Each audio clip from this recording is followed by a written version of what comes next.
Imagine this. A company, kind of shaky, maybe even on the edge financially.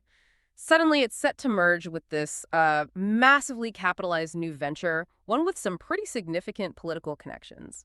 So, is this the birth of a new titan in the digital age, a real powerhouse in crypto and AI?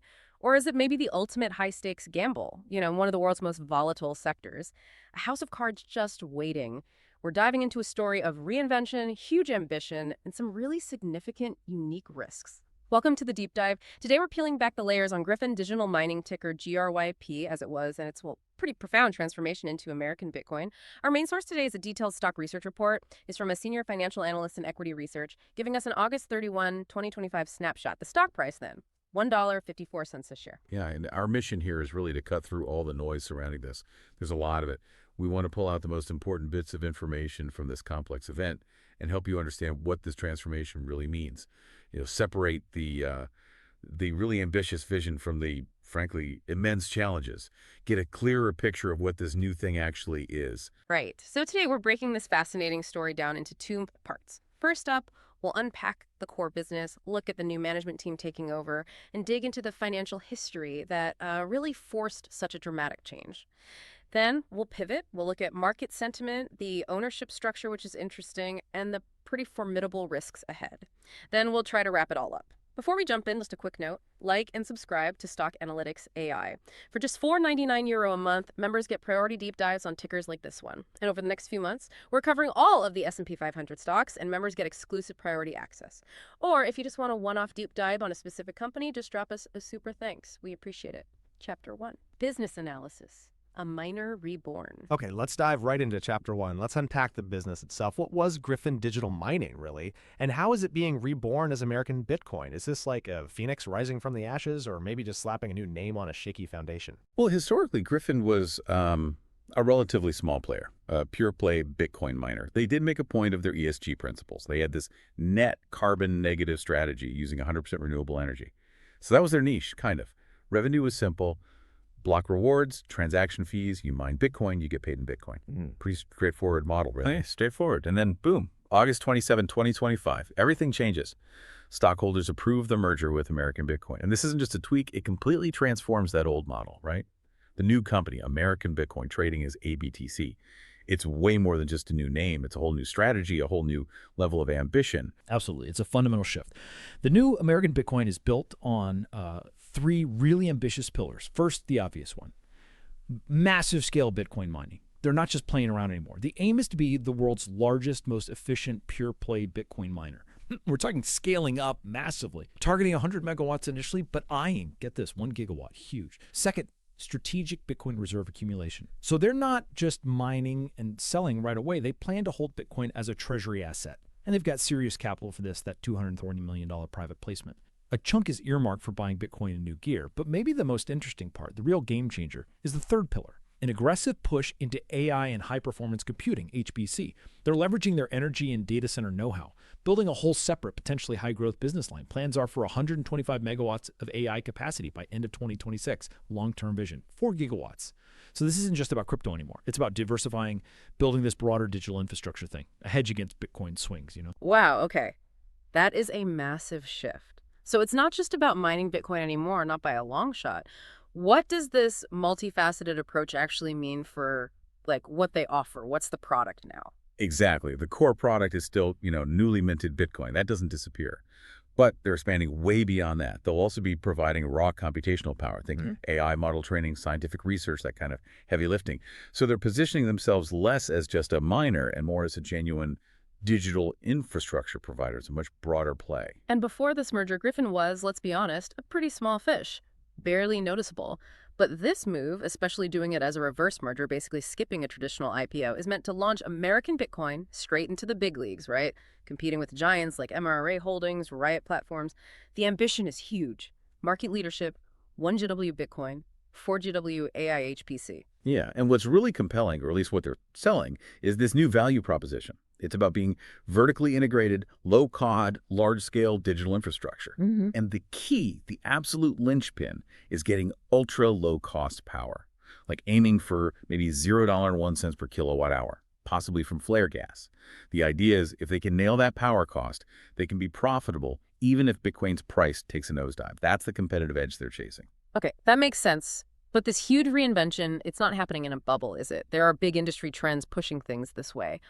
But I wonder, are these trends all positive? Could some actually be headwinds for a company trying to grow this fast? That's a really good point. Mostly they're tailwinds, but they also crank up the competition dial. Take the post-halving reality. Bitcoin rewards got cut in April 2024. So now, efficiency and low-cost power are everything. Survival prerequisites, basically. That drives consolidation, squeezing out weaker players.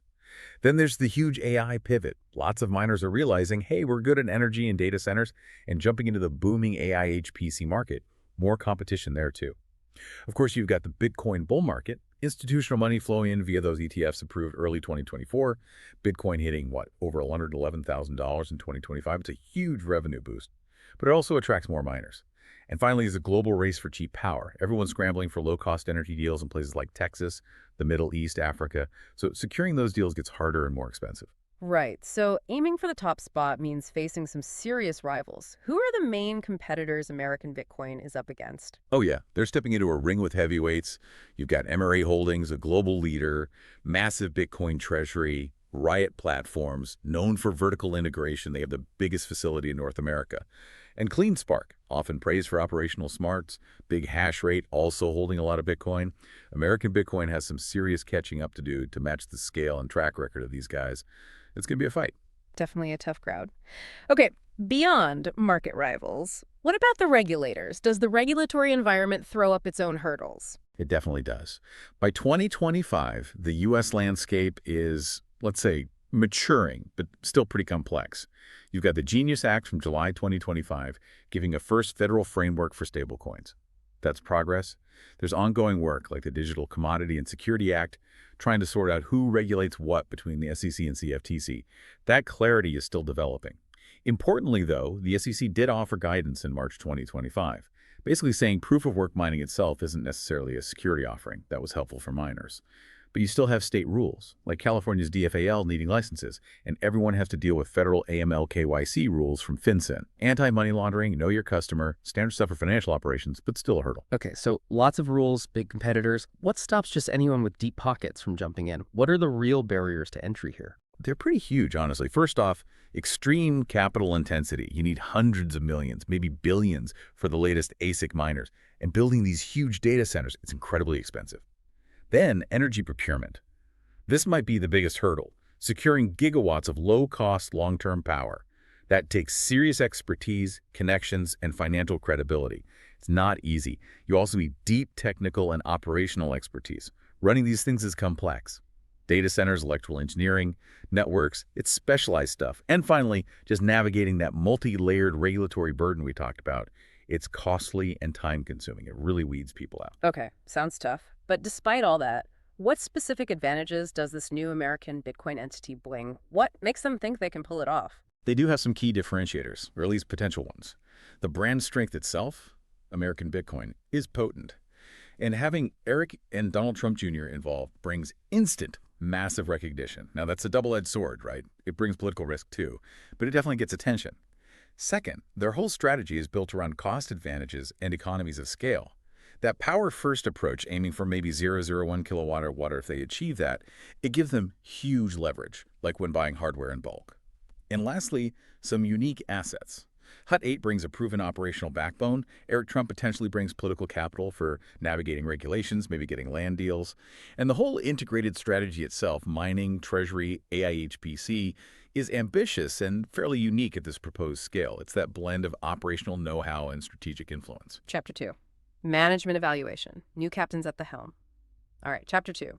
With such a massive change, Gryphon's old leadership is out, completely replaced. So evaluating this new team is critical. Who's actually steering the ship now?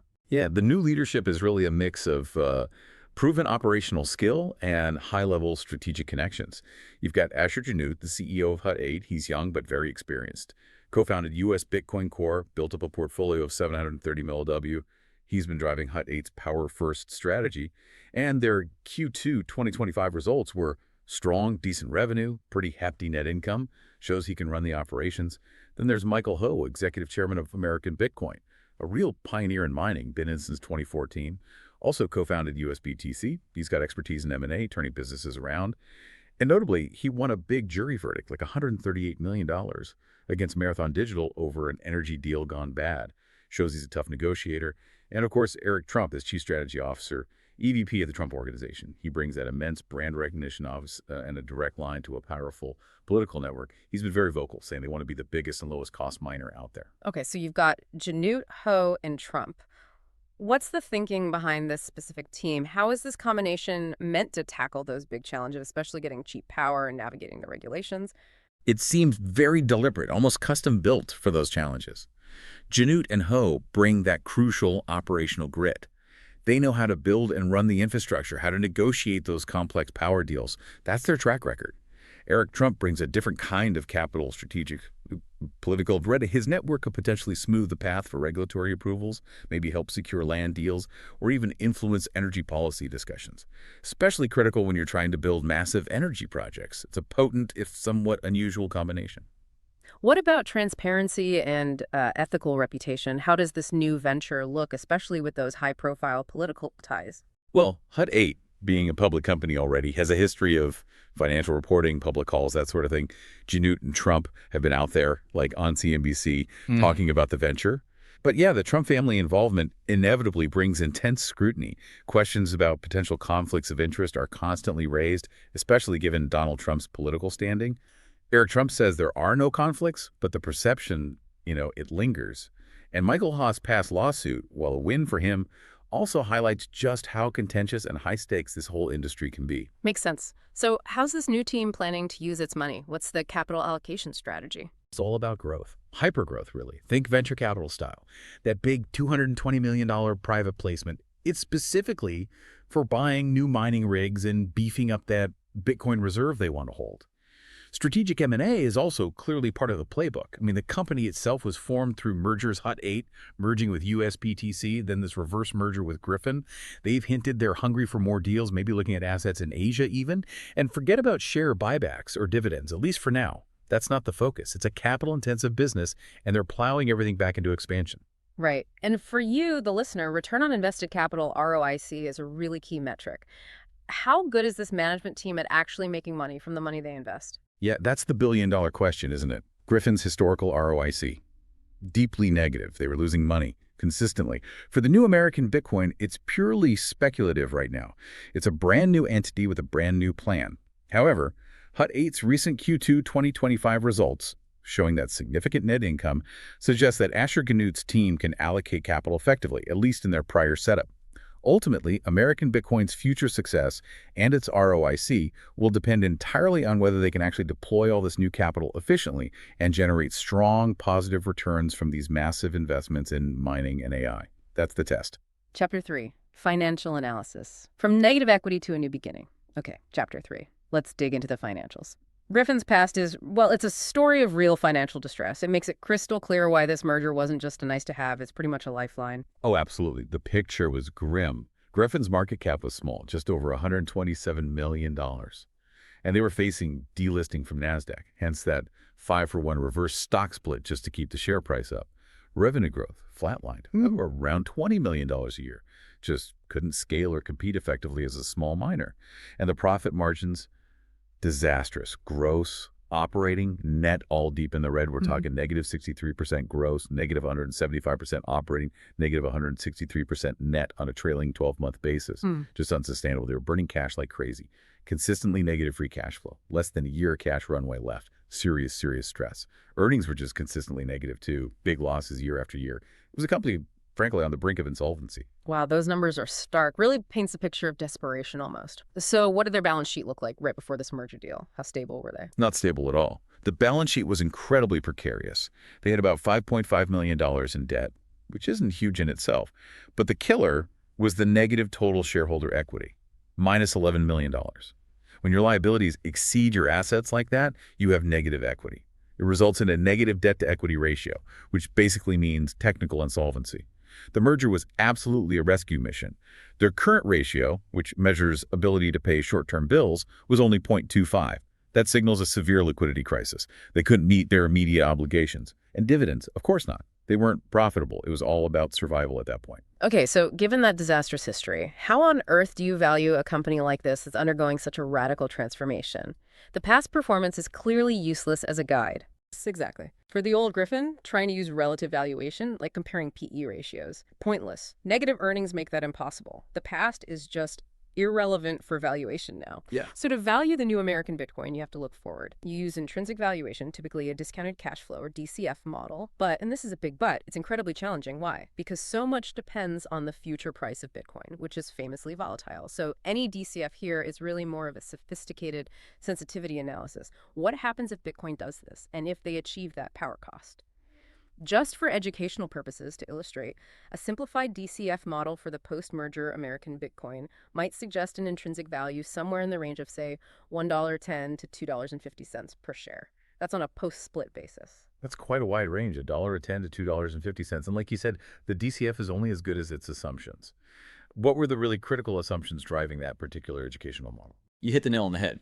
The valuation basically boils down to two huge external factors: Bitcoin's price and their energy cost. Our illustrative model used a really high discount rate, 20% to 25%. That reflected the massive risks, the volatility, the huge execution challenge, the regulatory unknowns. We assumed a 5-year Bitcoin price forecast somewhere between $100,000 and $150,000. That's bullish, sure, but maybe plausible given the ETFs and halving dynamics. For long-term energy costs, we plugged in about $0.02 per kilowatt hour. That's a conservative blended average, a bit higher than their ultimate target, acknowledging it might take time or vary, and a terminal growth rate of 2.0%, just in line with general global GDP growth long term. What this whole exercise really highlights is this: investing in American Bitcoin isn't like buying Coca-Cola based on its brand and past sales. It's an explicit, highly leveraged bet. A bet on two things. One, the long-term price of Bitcoin going up significantly, and two, this specific management team's ability to actually execute their plan and lock in that super low energy cost. That's the core investment thesis. Chapter 4, Market Sentiment. Volatility and speculation. All right, let's shift gears to Chapter 4, Market Sentiment. How is the market actually reacting to this whole transformation? It sounds like sentiment is pretty complex, maybe even deeply divided. Oh, definitely. It's a real mix of speculative excitement on one side and deep skepticism on the other. Wall Street analyst coverage. Surprisingly thin, actually, given the noise. The consensus rating is basically just a hold. Yeah. And the average 12-month price target from those analysts is only $1. Remember, the stock was trading at $1.54 when this report was dated. Yeah. So that implies over 35% downside. It suggests analysts are either pretty skeptical about them pulling this off, or they think the market price already got way ahead of itself. Yeah, a dollar target versus a $1.54 price. That's quite a gap. And the news cycle, I imagine, isn't exactly helping provide clarity. No, not really. The news is just dominated by the merger itself, and especially by the high-profile, politically charged involvement of the Trump family. A lot of the media coverage focuses, maybe understandably, on potential political influence, conflicts of interest, that sort of angle. And all that public and media speculation, it just feeds right back into the stock's volatility. Makes for some wild price swings. Okay, so analysts are cautious, news is noisy. What about the trading data itself? What do the charts tell us about how the market's behaving with Gryphon, soon to be American Bitcoin? Well, technically, it's a fascinating picture, almost the opposite of the analyst's view. We see some remarkably bullish signals. Short interest, for example, is really high. Almost 6 million shares shorted. That's over 10% of the float. Now, that shows strong bearish conviction from some traders, right? But it also creates the potential for a massive short squeeze if good news hits and the price jumps. And the price itself, that $1.54, it was trading well above its 50-day moving average of $1.20. That's a bullish short-term signal. Even more dramatically, it was way, way above its 200-day moving average of just toppy $1.68. That indicates a really powerful, sustained, long-term uptrend. Remember, the stock came up from lows around 213 cents, a huge run-up. Okay, hold on. That raises a really important question. How can you have these super bullish technical signals price way above moving averages, big run-up alongside cautious fundamentals, and those low analyst targets? That seems like a massive disconnect. It is a massive disconnect. And that's because the stock isn't really trading on Gryphon's past reality anymore. Nobody cares about those old, terrible financials. Instead, it's trading entirely on the story, the speculative narrative of American Bitcoin's future potential. The technical charts. They're capturing the market's excitement, the hype, the hope for what this company could become. Big scale, low costs, AI diversification, the Trump factor. It's a compelling story. But the fundamentals, the analyst ratings, they reflect the deep uncertainty, the immense execution risk needed to actually build that future. It's a classic story-driven stock, caught in a highly speculative phase where narrative trumps numbers, at least for now. Chapter 5, ownership structure, a concentrated bet. Moving on to Chapter 5, ownership structure. Knowing who owns a company is always crucial, right? Especially for governance. And in this case, the ownership is about to change radically, concentrating power quite significantly. Yeah, that's a key point. Before the merger, institutional ownership in Gryphon was pretty low, less than 10%. Mostly passive index funds like Vanguard. Not many big active funds holding major positions, which kind of underscores that speculative nature.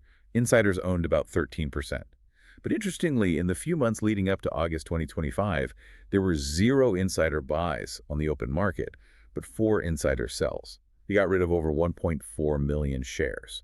Now, that could mean a few things. Maybe lack of confidence in the old Gryphon, maybe just taking profits after the run-up, or maybe getting out before the new structure diluted them heavily. Hard to say for sure, but it's notable. Okay, so low institutional interest, some insider selling. But connecting this to the bigger picture after the merger, that's where the ownership story gets really critical, especially for you, the public shareholder. Absolutely. This is probably the most important takeaway on ownership. When American Bitcoin starts trading, it'll have a highly concentrated ownership structure. Basically, 2 players will control almost everything. Hut 8 will control approximately 80% of the new company. And American Data Centers, the entity backed by Eric and Donald Trump Jr., will hold the remaining 20%. So what does that mean for public shareholders, the ones who held Gryphon stock? It means they'll have virtually 0 influence. Strategic direction, how money is spent, corporate governance, it's all going to be decided by Hut 8 and American Data Centers. An investment in ABTC, therefore, is really an explicit act of faith. Faith in the abilities, the execution, and the alignment of interests of Hut 8's management and the American Bitcoin founders. Public shareholders are basically along for the ride. Passengers, definitely not co-pilots. Chapter 6, risk assessment, navigating the headwinds. Okay, let's be crystal clear here in Chapter 6. Investing in American Bitcoin is absolutely a high-risk, high-reward proposition. The potential for massive returns is definitely there, but it's matched by a whole slew of formidable challenges. We need a balanced look for some fruits, strengths, weaknesses, opportunities, threats. The classic SWOT. Right. Let's start with the strengths. There's definitely proven operational expertise coming from Hut 8. They know how to run mining operations. That brings immediate credibility. They've also shown access to and aptitude for capital, evidenced by that big $220 million private placement and getting public market access via this reverse merger. There's a clear low-cost energy strategy. That focus on getting ultra-cheap power is the cornerstone of their whole plan for profitability. And the diversified business model mixing Bitcoin mining with AI HPC does offer a potential hedge against crypto's wild swings. Gives them another way to make money. Okay, those are some solid potential strengths. But what about the flip side? Where are the internal limitations, the weaknesses, the potential pitfalls for this ambitious new venture? The weaknesses are significant too. Top of the list is probably massive execution risk. Building multi-gigawatt infrastructure is just monumental. Highly prone to delays, supply chain problems, cost overruns. Pulling it off smoothly is a huge challenge. Then, the AI business is nascent and unproven. It sounds great diversifying into AI, but they have no real track record in this incredibly competitive field. They're starting from scratch there. And don't underestimate the complex merger integration. Stitching together Gryphon's shell, Hut 8's established operations, and American Bitcoin's new grand strategy. That integration process itself can be messy, costly, and hit unexpected snags. Okay, so huge execution risk, unproven AI arm, integration challenges. Looking outward now, what are the big opportunities? What market potential could fuel their growth if they do manage to execute? The opportunities are definitely large scale. Continued Bitcoin adoption and price appreciation is the big one. If the bull market driven by institutional money and global acceptance continues, that's a massive tailwind for their core mining business. Then there's the explosive demand for AI compute. That market is growing exponentially. If ABTC can actually build out that capacity and capture even a small slice, it could be huge. And finally, industry consolidation. As the post-halving economics bite, less efficient miners will struggle or fail. That creates an opportunity for a well-capitalized player, like American Bitcoin, to potentially scoop up distressed assets on the cheap. Right, big potential rewards. But what about the general external challenges, the threats that could derail their plans, things mostly outside their direct control? Yeah, the threats are serious. Number one still is Bitcoin price volatility. Their fortunes are fundamentally tied to Bitcoin's price. A prolonged bear market would be absolutely devastating no matter how low their costs are. Intense competition is another. They're entering a battlefield with aggressive, well-funded incumbents like MRA, Riot, CleanSpark. It's a zero-sum game for things like power contracts and market share. Regulatory uncertainty is always lurking.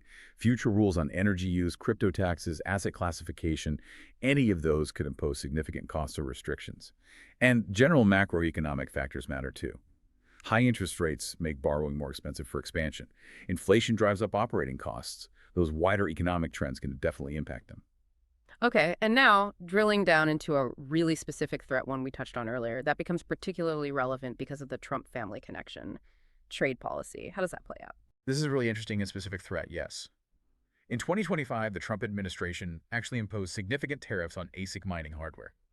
We're talking 21.6% on imports from key Southeast Asian countries, and an even higher 57.6% on machines from China. For a company planning massive expansion like American Bitcoin, that's essentially a direct tax on growth. It increases their capital expenditure, makes building out harder and more expensive, and directly hits their potential return on investment. It creates this fascinating political paradox, doesn't it? You have an administration that's rhetorically pro-crypto, which helps sentiment. But its trade policy is actively punitive, hurting the profitability of the very U.S. miners they claim to support.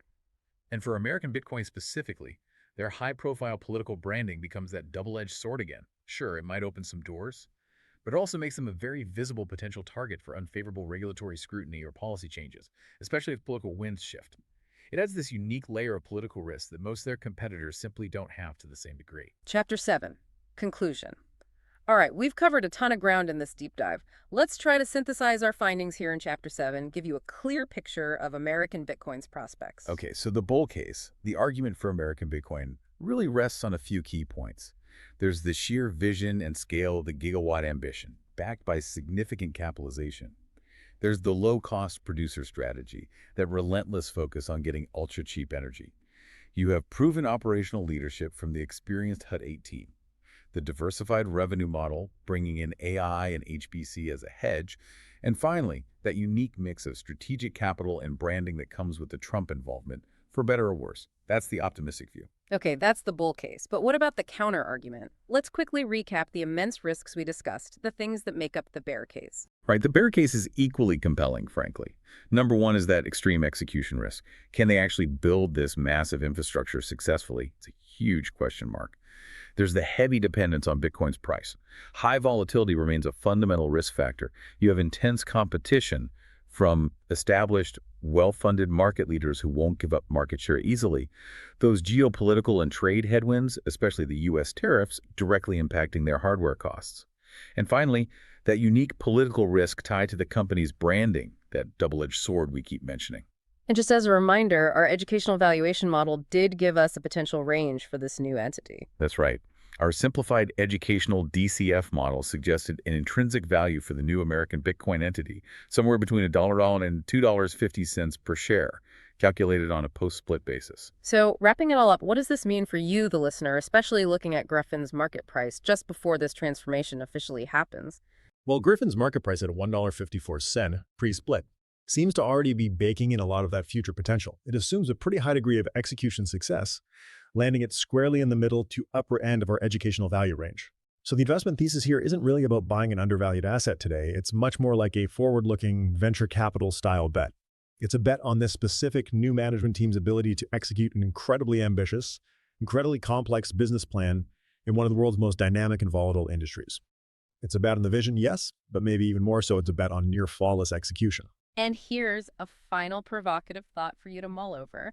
Considering American Bitcoin's unique political branding and that double-edged sword of potential governmental influence, how might future shifts, maybe in global trade policy or even domestic politics here in the U.S., things beyond just those specific tariffs, how might those shifts shape their ability to acquire and develop the new energy assets they so desperately need? Could it fundamentally alter that power-first competitive edge they're banking on? Something to definitely keep thinking about as you watch this fascinating story unfold. And that brings us to the end of another deep dive. Don't forget to like and subscribe to Stock Analytics AI on YouTube. Remember, for just $4.99 a month, members get priority deep dives on any ticker you suggest in the comments. Plus, we're covering all of the S&P 500 stocks over the next few months, and members get exclusive priority access to that. Or if you just want a one-off deep dive on a company you're interested in, dropping us a super thanks is a great way to do it. And just the usual reminder, this analysis was generated by an AI system. It's for educational purposes only and should definitely not be considered financial advice. Please, always do your own research or consult with a qualified financial advisor before making any investment decisions. Thank you so much for joining us on the deep dive. Until next time, stay curious.